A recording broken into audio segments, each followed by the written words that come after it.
बहुत समय पहले की बात है। किसी गांव में चार ब्राह्मण भाई रहते थे। वे चारों गरीब थे और शिक्षा प्राप्त करने के लिए दूर एक गुरुकुल में जाने का विचार कर रहे थे।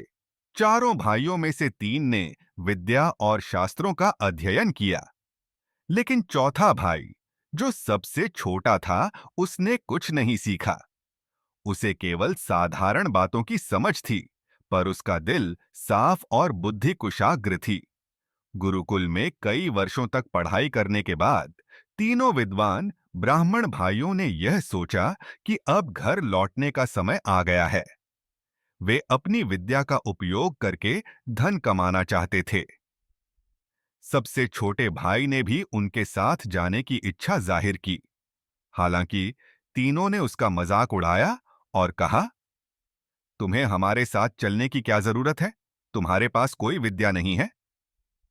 छोटे भाई ने विनम्रता से जवाब दिया, मुझे मालूम है कि मैं विद्वान नहीं हूं, लेकिन मैं आपके साथ चलना चाहता हूं ताकि आपके सेवा कर सकूं और रास्ते में अगर कोई आवश्यकता पड़े तो मदद कर सकूं। आखिरकार तीनों विद्वानों ने उसे अपने साथ ले जाने का निर्णय किया। वे चारों अपने गांव की ओर चल पड़े। रास्ते में उन्हें एक मृत शेर की हड्डियों का ढेर मिला। पहले भाई ने कहा, हमारे पास इतनी विद्या है, क्यों न हम इस शेर को पुनर्जीवित करें? इससे हमें अपनी विद्या की सच्चाई का प्रमाण मिलेगा। दूसरे और तीसरे भाइयों ने उसकी बात का समर्थन किया, लेकिन छोटे भाई ने तुरंत उन्हें चेतावनी दी, यह मत करो, यह बहुत खतरनाक हो सकता है। अगर शेर जीवित हो गया तो वह हमें मार सकता है।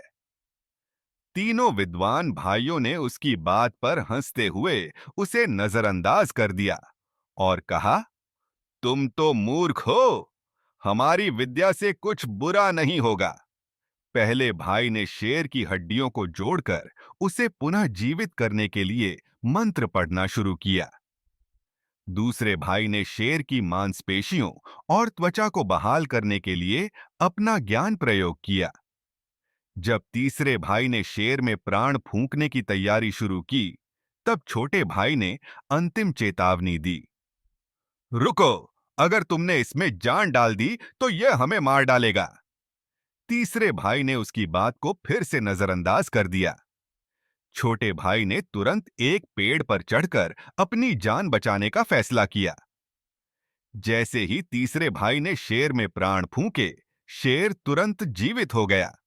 शेर ने अपनी जान लौटते ही उन तीनों भाइयों पर हमला किया और उन्हें मार डाला। जब शेर चला गया, तब छोटा भाई पेड़ से नीचे उतरा। उसने अपने तीनों भाइयों की ओर देखा, जो अब इस दुनिया में नहीं थे। उसे बहुत दुख हुआ, लेकिन उसने सोचा, मेरे भाइयों ने अपने विद्या पर गर्व किया, लेकिन उनका अहंकार और समझ की कमी उनकी मृत्यु का कारण बन गई।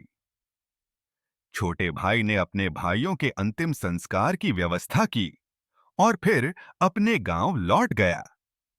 उसने वहां अपने भाइयों की दुखद कहानी सुनाई और लोगों को यह संदेश दिया कि केवल ज्ञान प्राप्त करना ही पर्याप्त नहीं होता।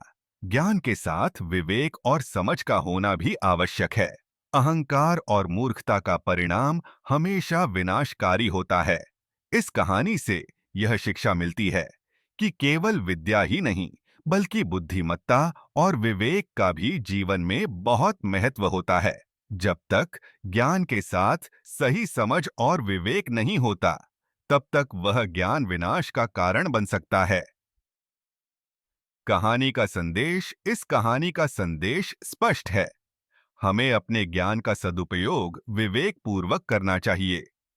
केवल शिक्षित होना ही पर्याप्त नहीं है। उस शिक्षा का सही और समयानुकूल उपयोग करना भी उतना ही महत्वपूर्ण है। अति आत्मविश्वास और अहंकार कभी-कभी घातक साबित हो सकता है। जीवन में सफलता प्राप्त करने के लिए हमें अपने ज्ञान के साथ-साथ व्यावहारिक समझ और विवेक का भी प्रयोग करना चाहिए। कहानी के सबसे छोटे भाई ने न केवल अपनी बुद्धिमत्ता से अपनी जान बचाई, बल्कि हमें एक महत्वपूर्ण सीख भी दी कि विवेक और समझ ज्ञान से भी अधिक शक्तिशाली हो सकते हैं। यह कहानी हमें यह भी सिखाती है कि शिक्षा का उद्देश्य केवल ज्ञान प्राप्त करना नहीं होना चाहिए, बल्कि उस ज्ञान का सही प्रयोग करना भी आना चाहिए।